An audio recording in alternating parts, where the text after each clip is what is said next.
Hi everyone, welcome back to my YouTube channel Rekha Prakash Mane ಊಟ.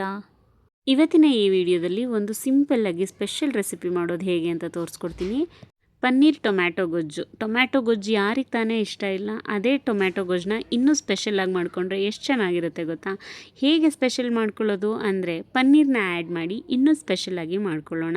ಬನ್ನಿ ಹಾಗಿದ್ದರೆ ಪನ್ನೀರ್ ಟೊಮ್ಯಾಟೊ ಗೊಜ್ಜು ಮಾಡೋದು ಹೇಗೆ ಅಂತ ನೋಡ್ಕೊಳ್ಳೋಣ. ಮೊದಲಿಗೆ ನಾನಿಲ್ಲಿ ಒಂದು ಫ್ರೈಯಿಂಗ್ ಪ್ಯಾನ್ನ ತೊಗೊಂಡಿದ್ದೀನಿ. ಅದನ್ನು ಮೊದಲಿಗೆ ಹೀಟ್ ಆಗೋಕ್ಕೆ ಬಿಡಬೇಕಾಗತ್ತೆ. ಅದು ಸ್ವಲ್ಪ ಬಿಸಿ ಆದ ನಂತರ ಎಣ್ಣೆ ಹಾಕೋಬೇಕು, ಸ್ವಲ್ಪ ಅವಶ್ಯಕತೆ ಇರುವಷ್ಟು. ಎಣ್ಣೆ ಬಿಸಿ ಆದ ನಂತರ ಎಲ್ಲ ಇಂಗ್ರೀಡಿಯೆಂಟ್ಸ್ನ ಆ್ಯಡ್ ಮಾಡ್ತಾ ಹೋಗ್ತೀನಿ. ಮೊದಲಿಗೆ ಹಸಿಮೆಣ್ಸಿನ್ಕಾಯಿನ ಈ ಥರ ಸಣ್ಣದಾಗಿ ಹೆಚ್ಕೊಂಡು ಹಾಕ್ಕೋಬೇಕಾಗತ್ತೆ.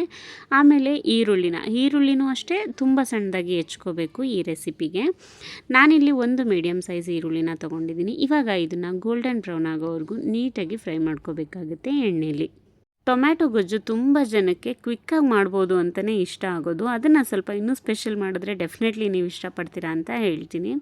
ಇವಾಗ ಈರುಳ್ಳಿ ಎಲ್ಲ ನೀಟಾಗಿ ಫ್ರೈ ಆದಮೇಲೆ ಸಣ್ಣದಾಗಿ ಉದ್ದದಾಗಿ ಕಟ್ ಮಾಡ್ಕೊಂಡಿರೋಂಥ 3 ಟೊಮ್ಯಾಟೊನ ಒಗ್ಗರಣೆಗೆ ಸೇರಿಸ್ಕೊಂಡು ಫ್ರೈ ಮಾಡ್ಕೊತಾ ಇದ್ದೀನಿ. ಇದನ್ನು ಫ್ರೈ ಮಾಡ್ಕೊಳ್ಬೇಕಾದ್ರೆ ನಾವು ರುಚಿಗೆ ತಕ್ಕಷ್ಟು ಉಪ್ಪು ಮತ್ತು ಸ್ವಲ್ಪ ಶುಂಠಿ ಬೆಳ್ಳುಳ್ಳಿ ಪೇಸ್ಟನ್ನ ಹಾಕ್ಕೊಂಡು ಪ್ರಾಪರಾಗಿ ಮಿಕ್ಸ್ ಕೊಡಬೇಕು. ಕೊಟ್ಟಾದಮೇಲೆ ಕಂಪ್ಲೀಟಾಗಿ ಟೊಮ್ಯಾಟೊ ಸಾಫ್ಟ್ ಆಗೋಕ್ಕೆ ಬಿಡಬೇಕಾಗುತ್ತೆ. ನೀವು ಬೇಕಾದರೆ ಲಿಡ್ನ ಕ್ಲೋಸ್ ಮಾಡಿ ಒಂದು 2 ಮಿನಿಟ್ಸ್ ಮೀಡಿಯಮ್ ಫ್ಲೇಮಲ್ಲಿ ಬೇಯಿಸ್ಕೊಂಡ್ರೆ ಆರಾಮಾಗಿ ಟೊಮ್ಯಾಟೊ ಸಾಫ್ಟ್ ಆಗುತ್ತೆ. ಇಲ್ಲಿ 2 ನಿಮಿಷ ಮೀಡಿಯಮ್ ಫ್ಲೇಮಲ್ಲಿ ಬೇಯಿಸ್ಕೊಂಡಾದ್ಮೇಲೆ ಟೊಮ್ಯಾಟೊ ಎಷ್ಟು ಸಾಫ್ಟ್ ಆಗಿದೆ ಅಂತ ನೋಡಿ ತಿರುಗಿಸಿ ತೋರಿಸ್ತಾ ಇದ್ದೀನಿ. ಕಂಪ್ಲೀಟಾಗಿ ಸಾಫ್ಟ್ ಆಗಿರುತ್ತೆ. ಇವಾಗ ಇದನ್ನ ಸ್ವಲ್ಪ ನೀಟಾಗಿ ಮಿಕ್ಸ್ ಮಾಡ್ಕೊಳ್ಳಿ. ಮಿಕ್ಸ್ ಮಾಡ್ಕೊಂಡಾದ್ಮೇಲೆ 3 ಮಸಾಲ ಪೌಡರ್ನ ಹಾಕೋಬೇಕಾಗುತ್ತೆ. ಏನಪ್ಪ ಅದು ಅಂದರೆ 1 ಟೇಬಲ್ ಸ್ಪೂನಷ್ಟು ಕೊರಿಯಾಂಡರ್ ಪೌಡರು, ಖಾರಕ್ಕೆ ತಕ್ಕಷ್ಟು ಖಾರದ ಪುಡಿ ಮತ್ತು ಸ್ವಲ್ಪ ಸಾಂಬಾರು ಪುಡಿನ ಹಾಕ್ಕೋಬೇಕಾಗುತ್ತೆ. ನಾನಿಲ್ಲಿ 1.5 ಟೇಬಲ್ ಸ್ಪೂನಷ್ಟು ಸಾಂಬಾರು ಪುಡಿನ ಹಾಕ್ಕೊಂಡಿದ್ದೀನಿ. ಅದನ್ನು ನೀಟಾಗಿ ಮಿಕ್ಸ್ ಮಾಡಿ ಅದರದ್ದು ರಾ ಸ್ಮೆಲ್ ಹೋಗೋವರೆಗೂ ಈ ಥರ ನೀಟಾಗಿ ಫ್ರೈ ಮಾಡ್ಕೋಬೇಕು. ಅದಾದಮೇಲೆ ಸ್ವಲ್ಪ ನೀರನ್ನು ಹಾಕ್ಕೊಂಡು ಮತ್ತೆ ನೀಟಾಗಿ ಈ ಥರ ಮಿಕ್ಸ್ ಮಾಡಿ ಒಂಚೂರು ಗ್ರೇವಿ ಕನ್ಸಿಸ್ಟೆನ್ಸಿಗೆ ತರಬೇಕಾಗುತ್ತೆ. ಇವಾಗ ಇದನ್ನು ಚೆನ್ನಾಗಿ ಕುದಿಸ್ಕೋಬೇಕು. ಇಲ್ಲಿ ನೀವು ಸಾಲ್ಟ್ನ ಚೆಕ್ ಮಾಡ್ಕೋಬೋದು. ಇನ್ ಕೇಸ್ ಸಪ್ಪೆ ಇದ್ದರೆ ಸ್ವಲ್ಪ ಆ್ಯಡ್ ಆನ್ ಮಾಡಬೇಕಾಗುತ್ತೆ ಸಾಲ್ಟ್ನ. ಇದನ್ನು ನೀಟಾಗಿ ಬೇಯಿಸ್ಕೊಂಡಾದಮೇಲೆ ಮತ್ತೆ ನೀಟಾಗಿ ಕಂಪ್ಲೀಟಾಗಿ ಮಿಕ್ಸ್ ಮಾಡ್ಕೊಳ್ಳಿ.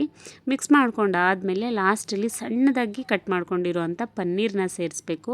ಪನ್ನೀರನ್ನ ಸೇರಿಸಿ ನೀಟಾಗಿ ಮಿಕ್ಸ್ ಕೊಡಿ. ಇದರಲ್ಲೇ ನನ್ನ ಸಜೆಷನ್ ಸಣ್ಣದಾಗೆ ಕಟ್ ಮಾಡ್ಕೊಳ್ಳಿ ಅಂತ. ನಾನು ತುಂಬ ಸಣ್ಣದಾಗಿ ಕಟ್ ಮಾಡ್ಕೊಂಡಿದ್ದೀನಿ.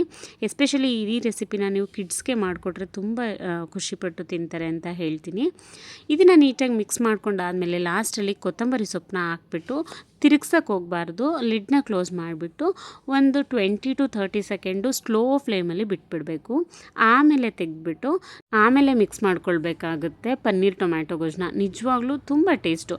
ಇವಾಗ ಇದನ್ನು ಪ್ರಾಪರಾಗಿ ಮಿಕ್ಸ್ ಮಾಡಿಕೊಂಡು ಸ್ಟವ್ ಆಫ್ ಮಾಡಿಕೊಂಡ್ರೆ ಮುಗೀತು. ಇಷ್ಟು ಟೇಸ್ಟಿಯಾಗಿರುವಂಥ ಪನ್ನೀರ್ ಟೊಮ್ಯಾಟೊ ಗೊಜ್ಜನ್ನ ನಾವು ಚಪಾತಿ, ದೋಸೆ, ರೊಟ್ಟಿ, ಬಿಸಿ ಅನ್ನ ಎಲ್ಲದ್ರ ಜೊತೆ ಟೇಸ್ಟ್ ಮಾಡ್ಬೋದು. ಸಖತ್ತಾಗಿರುತ್ತೆ.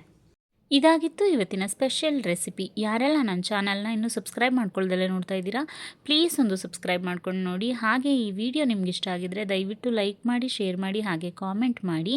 ರೆಸಿಪಿನ ನೀವು ಒಂದ್ಸಲ ಟ್ರೈ ಮಾಡಿ, ಖಂಡಿತ ನಿಮಗೂ ಇಷ್ಟ ಆಗುತ್ತೆ. Thank you so much for all the love and support.